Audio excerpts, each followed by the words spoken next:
also. Right. There are other ones there already, so we don't really need to do it again. But the video always gets better, I hope.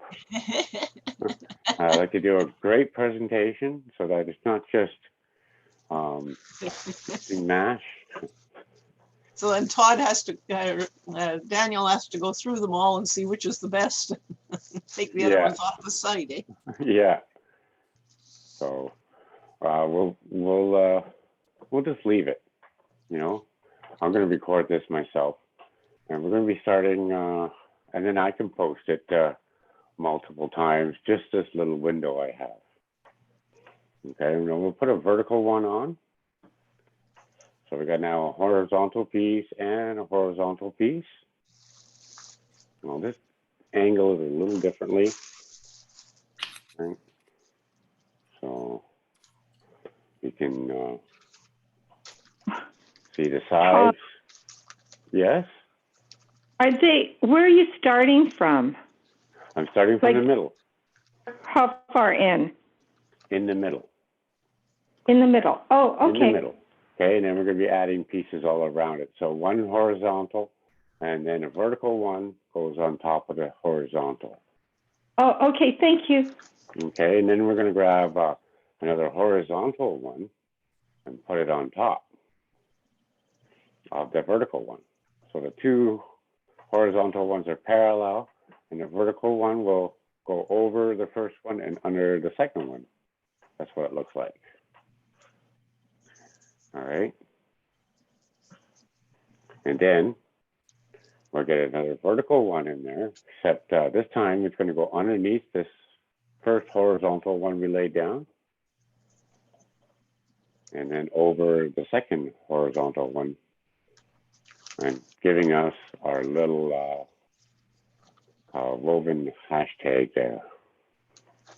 Okay.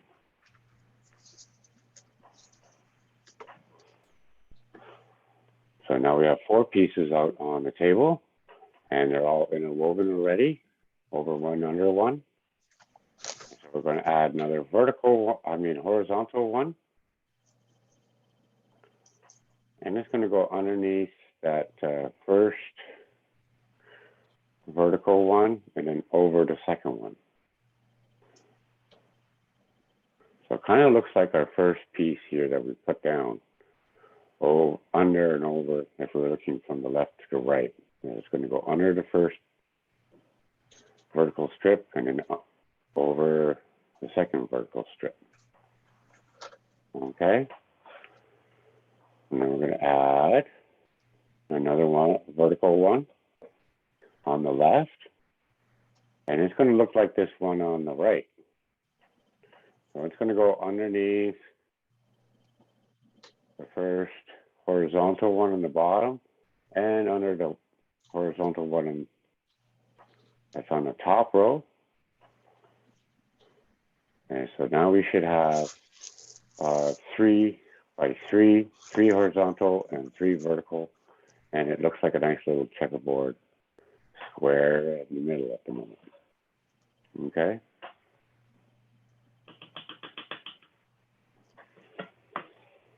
Okay, now we're going to be adding another vertical one. And it's going to look like this middle vertical one. We're just going to go underneath the middle horizontal one and over top of the other 2 horizontal ones, the bottom and the top. And we're going to snug it all up. Okay, so we got 4 vertical and 3 horizontal. And now I'm going to add another horizontal one here. And again, it's going to look like this second one here, or the middle one that's already there. So we're going to go underneath every other warp here. So if we're counting from the left, it's going to go, the second one is going to go under, and the fourth one is going to go under. The first and third, it will go over top. Snug it all up.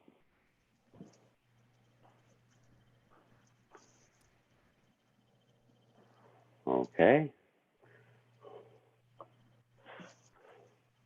So now we have 4x4 strips.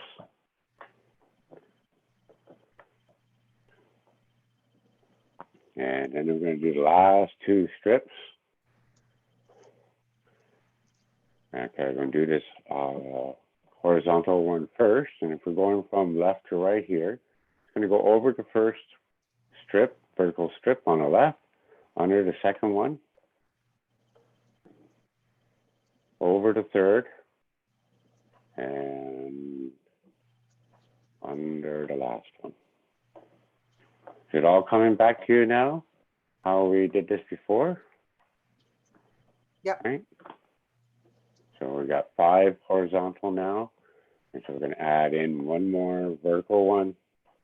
And then we'll start folding and make sure we got it all proper for making it fold properly into a heart. Okay, so on the first horizontal warp on the bottom here, we're going to go underneath that one. Going over the second one. Then we're going to go underneath the third one here. Over the fourth one, and then under the last 5th one here.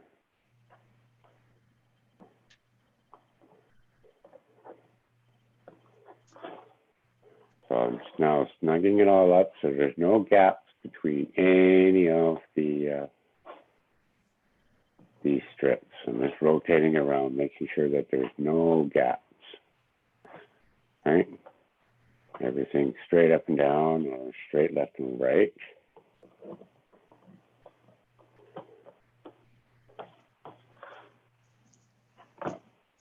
Yeah. And now we're going to be doing some measuring by folding this back on itself.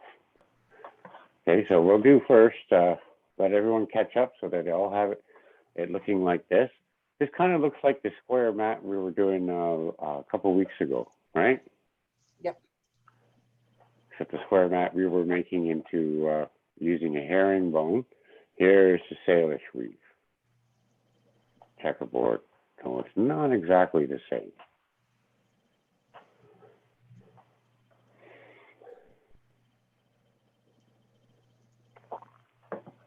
Okay. So everyone's caught up. Even latecomers. Yep.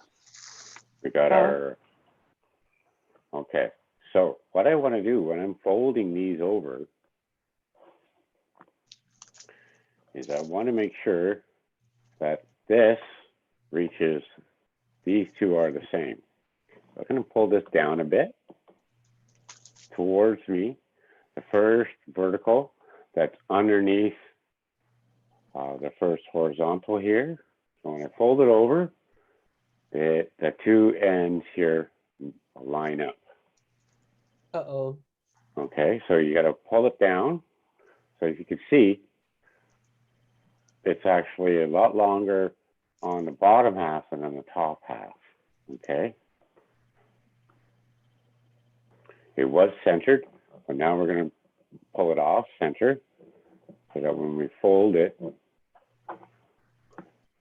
the 2 ends touch each other, but don't overshoot. And they're not shorter than. This one is a little shorter. That means I got to pull on it and fold it over again until it matches up. Same with this one, not lined up, so I got to pull a little bit more, pull a little bit more until the 2 ends are flush.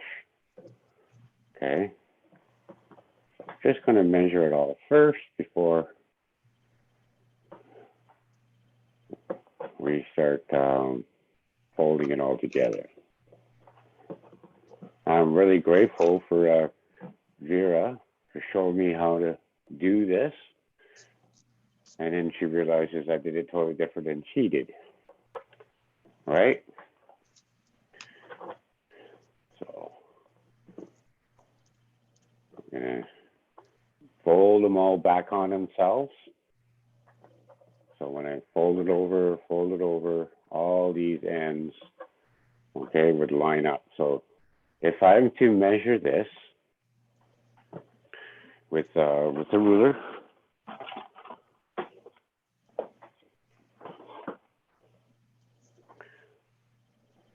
okay, the top, they're about 2 inches and a quarter, 2 inches, okay. So that means we're going to have to do the same on the left side here of the horizontal ones. And right now it's about 3 inches, so I have to pull it to the right. So it's about 2 inches if you want to measure, but then you can also measure it a lot easier by folding it back on itself and seeing if the two ends match up. Okay. So you don't need a lot of tools for doing this project once the strips are all cut. Yeah. So fold it from the right to the left and matching up the ends here. So that should be about 2 inches, and then this other side will be about 5 inches. And we're going to do that with all 5 of them. Pull it over.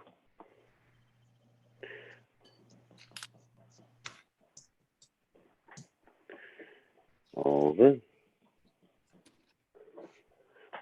And then I'm going to remeasure. Fold it back on itself. And it all seems to line up nice. Okay. So when you look at this now, you've got really long legs and really short tops. And your tops are all about 2 inches, and I'm going to snug them all together so there's no gaps between the strips. So it looks all really snug and tight. And then we can start doing our folds so that they interlock and start looking more like a heart. Okay.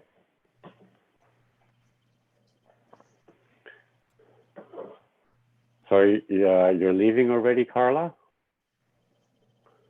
Okay. Well, I'll have a recording for you. And of course, you know, there's recordings on the Weaving Our Community Together Facebook page. And I think they're all labeled as well. Yes, they are. Well, Okay. Thank you, everyone. Thanks. Bye. Bye. Bye. take See you, care. Carla. Bye. Hey, Carla. See you. Get well soon. 5. All right. So now we're all ready now to do the interlocking folds, right? I usually like to start with the fold with one of the strips that's underneath another strip. So this one here, this horizontal one, is on top of this vertical one on the right. Okay, so this right strip that's vertical is underneath this bottom horizontal one. So I'm going to fold that on top that way. And I'm going to hold it in place while I do that bottom one and fold it right on top of itself. And so already they're interlocking. And then I crease it, you know, kind of like a paper, except with bark, it's a little harder to crease. It won't stay, don't worry. And then we'll take the next vertical one here. These are the horizontal ones. And I'm going to pick this vertical one and put it on top of that horizontal one we just folded. Okay. So now 2 vertical ones have been folded and 1 horizontal has been folded. I'm going to hold that in place while I get the next horizontal one. And this time it's going to go underneath and then over, kind of like that. And you can start to see our heart being formed. This is going to be the bottom of the heart. And these will be the tops.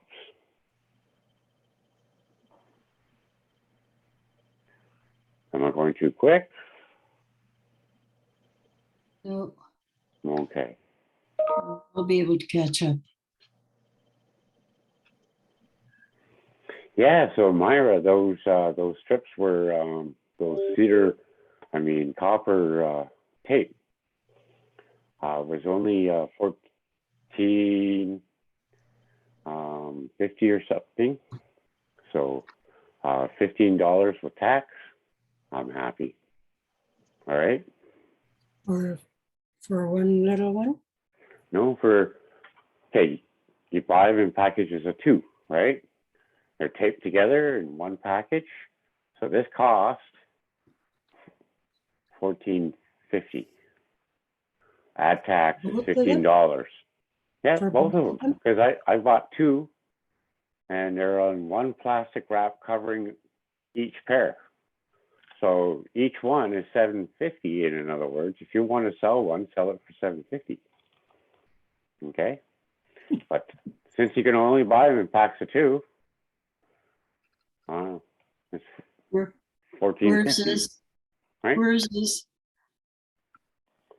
Where Okay. do you buy them?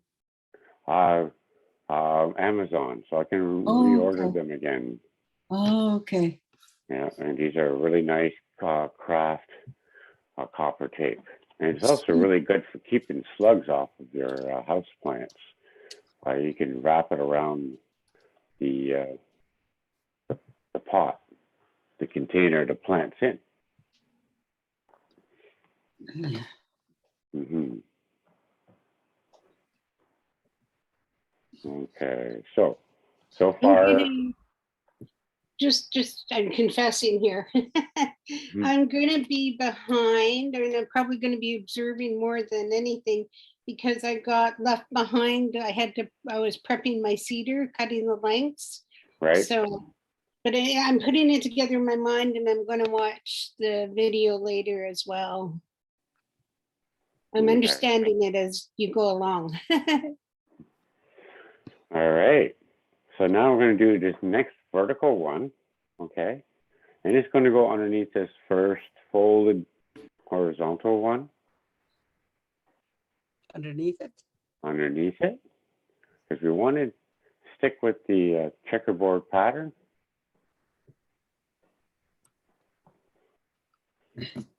So it's going to go under and over. And then I'm going to take the next horizontal one here. And then we're going to go over and under.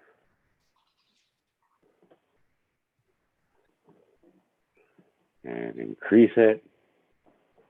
Make sure it's all lined up. Oh, this one. Okay.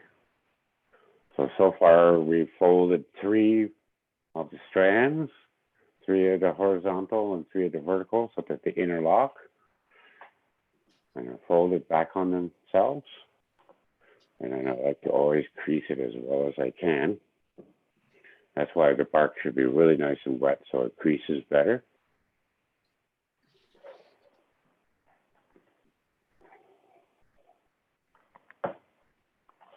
Okay, Todd, Yes? when I fold them, do Mhm. I fold them all?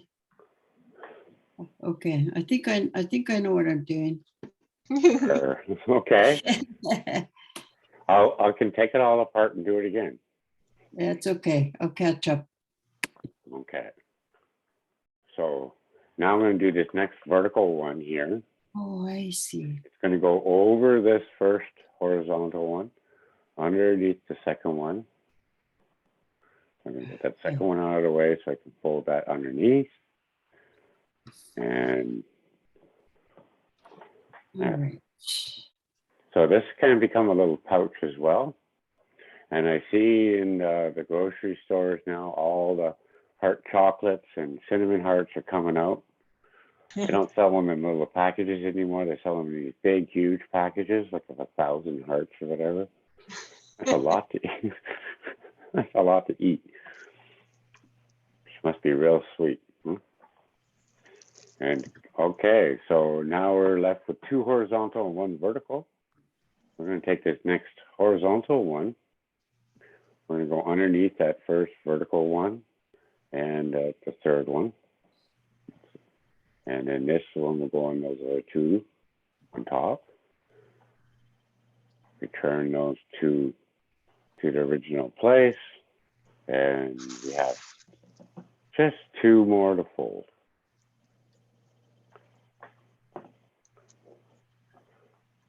Line it all up, get rid of all the little gaps. And this last vertical one is going to go underneath, over, and under, and over the last one. So now all 5 vertical are folded back on themselves and interlocking with the horizontal one. Yeah. And then this last one is going to go over, under,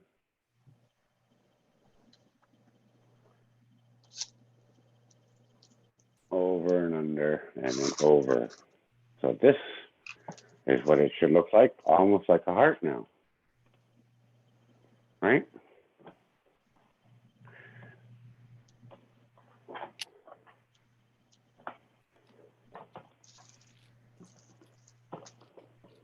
There we go.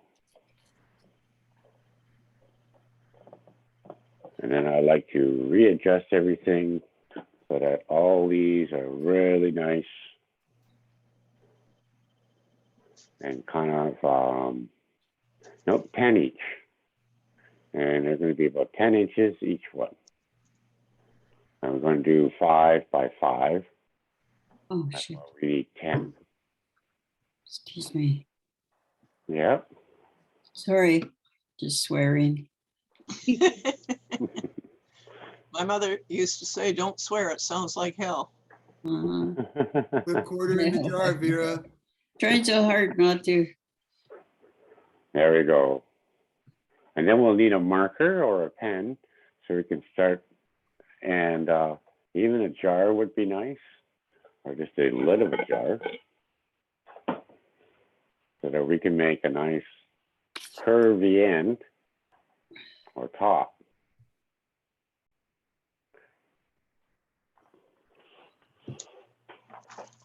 You know, where's all my markers? Here's one.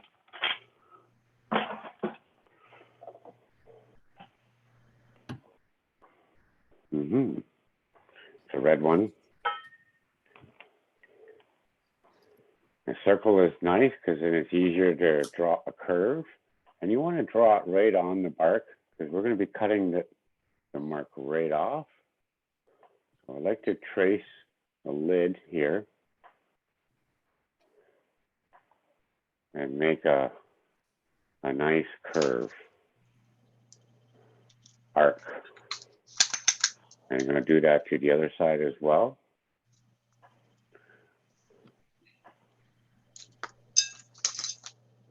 And just make a nice little mark there. And so now I have the arcs of the heart. So where did you put the round piece again? What I took this, when I took the lid, I made sure it kind of lines up with the middle of the 5th one, as far as it can go. And so it's kind of in the middle, but closer to the top than to the middle. You don't want to make this arc too short. You want to make the arc as long as possible in the middle. Okay.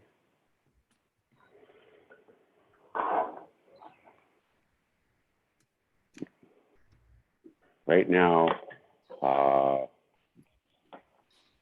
it should be about 1.25 inches right here, 1.25 inches. That in the middle one is about 2 inches.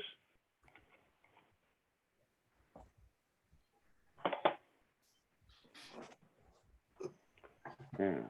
Okay, Okay. caught up. And snug it all up. You always got to readjust it to snug it up. Right. Mm-hmm. Oh, okay. Now we've got to grab our scissors. Now, really, we don't need the ruler, but the ruler is handy just to measure and check, double check. But we will need the scissors to cut off all these tips so it doesn't look so square. Well, here This we really go. reminds me, this really reminds me of origami. Mm-hmm. You can do that with construction paper very nicely too. Oh yeah, I bet. Just like you can do with the reindeer ornaments. You can make those with. Be good for kids. Mm-hmm.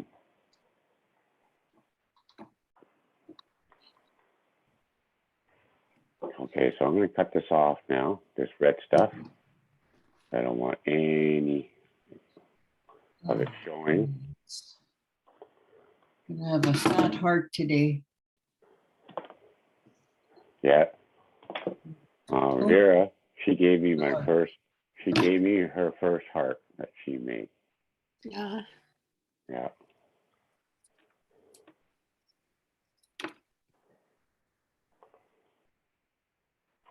Yeah.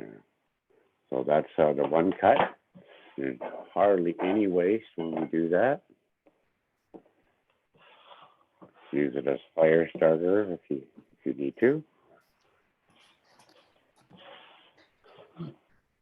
Or we'll just put it in the compost pile, you know, or scattered about in the garden somewhere. And then we're going to trim off the other side.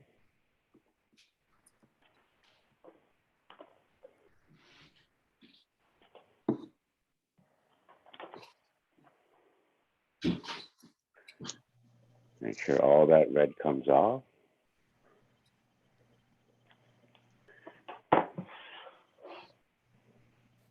And then we're almost complete. You could leave it this way and let it dry by putting on, putting a bowl of water on it, putting a glass on it so that it dries flat. Mm. But I usually like to add an extra step of twining this little bit here so that it holds it all together and it won't come apart. So we got a little, nice little eighth of an inch weft here. Yeah, okay. It's about 2 feet long or so. And then we're going to start twining it. Okay. Okay, so I like to not keep my little pouch. I like just to fold it right up and snug it all together. So I treat all these pieces as one. Every pair is going to be treated as one. So I like to turn it upside down because I like always weaving from the left to the right. Yeah. Okay, so we're going to hook that on the first two here. And put our wefts up and away from us. All right. And then I'm going to take this left one, go over that first pair, and then go underneath the second pair. Snug it up.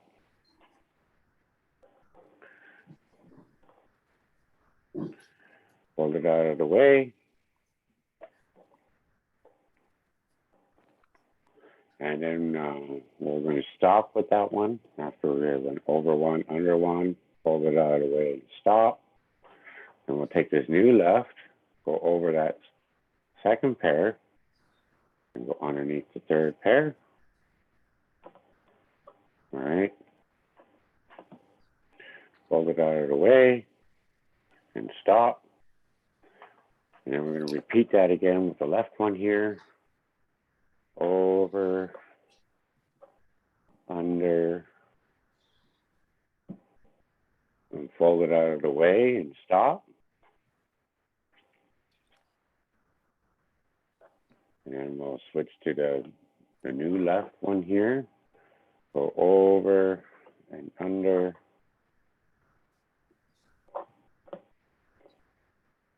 Snug it all up, fold it out of the way, and stop. And then we're going to continue. Snugging it all up, over and under. And we're just going to continue right towards the end, that same pattern, over and under. Your basic twining.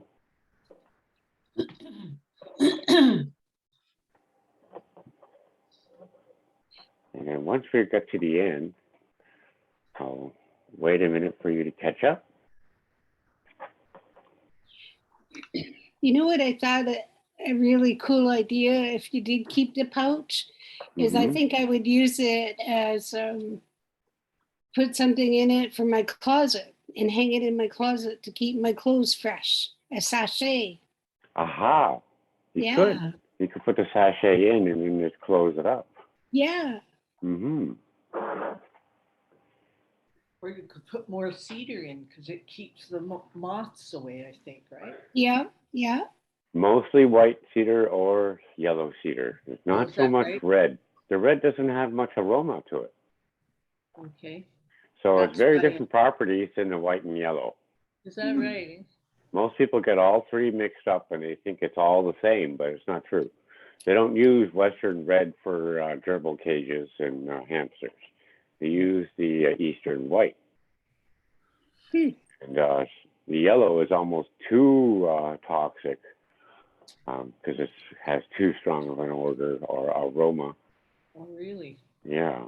And they make a lot of the medicine from the Eastern white. Wow. It's not as toxic as the Western red.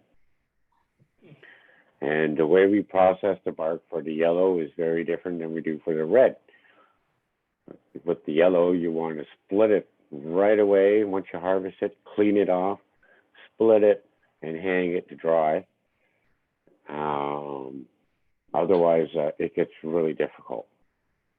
So do you weave with any other kind of cedar, or you just do red? I just do red because the yellow cedar seems to be on the extinction list. Really?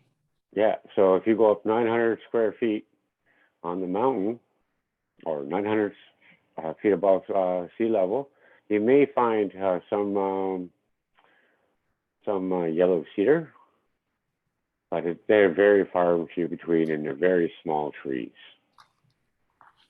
They've been over harvested, eh? Do they find it up north very much? Do they find it up north very much? In Alaska, it's very common, more common than the Western red. So if you want a lot, it's a good idea to take a couple boxes with you when you go to Alaska, red, and they'll trade it piece for piece for the yellow. No. Because they really like to use the red, because red has a lot of strength to it. So it's really good for your warps of a basket or the warps of a hat. And then you can weave yellow around, sort of give it the skin, give it that nice spruce root look. But be careful not to get it wet too often, otherwise it shrinks and twists your hat or your basket and it gets kind of deformed. So yellow is more for an accent or decoration, not for strength. Whereas with the Eastern white cedar, it's very comparable to the Western red. That's what Ralph Simpson from when he joined us last year.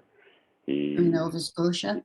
Yeah, he got a lot of Eastern white. So he sent me one roll of Eastern white, and I sent him a roll of some yellow. Really? So he Oh. decided, I'm going to try making a basket with this yellow. And then he realized it has no strength and it just kind of flops over. So you got to use strong bones or strong warps for your basket, and then weave around it with the yellow. Just don't get it wet too much. So even the hats that we make, they're dance hats more than they are waterproof hats. If you really want a waterproof hat, then you got to use the root, and then the root will swell and then cover up all these little gaps so that it holds or repels water. So the last step here then is just to make a little knot, overhand knot, so that it doesn't come undone on us. And I like to do it twice. What you could do is just weave it back to the middle, since if you have a little bit of extra. You won't have to do a knot. And then use that to hang it with. So I'm going to flip this over. And then I'm going to go over and under. I'm going to bring it to the middle here. Hey, Todd. And then, No sound. Todd? yes? How do you start twining? Sorry, I'm behind. Not a problem. Okay, so let's back that up. Okay. Sorry. No, don't be. I'm grateful. So I'm going to undo this all so that it's actually just as easy to undo as to do it. Okay, I like to turn my heart upside down, right? So I'm going to be weaving. I've got to take my weft here, which is about 1/4 inch. I mean, 1/8 of an inch. Okay, 1/8 of an inch wide. Almost thread-like. Fold it in half. So I got a little loop at the end in the middle. And I'm going to loop it here on the left. Both of them, both make that pair of one warp. And then fold it out of the way. Yeah.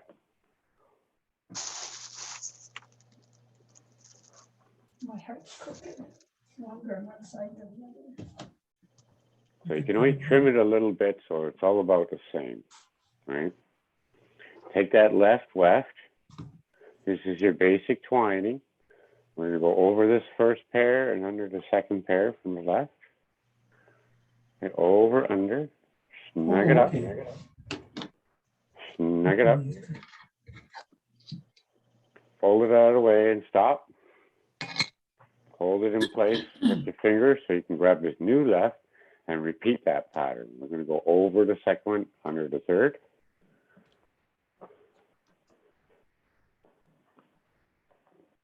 Okay. Over, under, fold it out of the way and stop. Grab our new left, and then we're going to continue that until we get all the way to this side. Now always try to keep the twining flat. Don't try to twist it and make it look like a rope or anything. Keep it flat. All right. Hold it out of the way.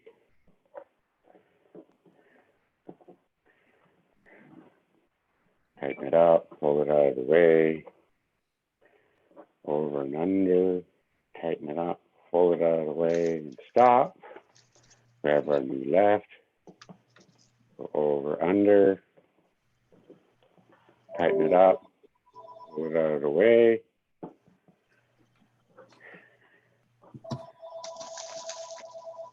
Okay, and then we'll just do it all the way to the end like that.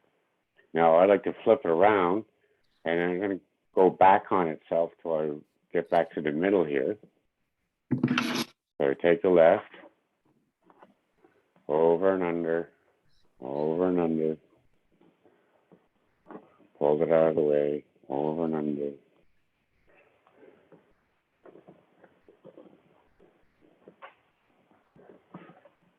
until I come right to the middle. And then I'll use these two pieces so that I can hang it, right? And this is where it's handy to have a darning needle so that we can stitch it through.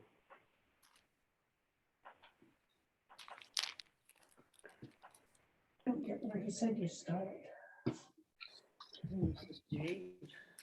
Does it have holes in it? And then we'll do that again with this one.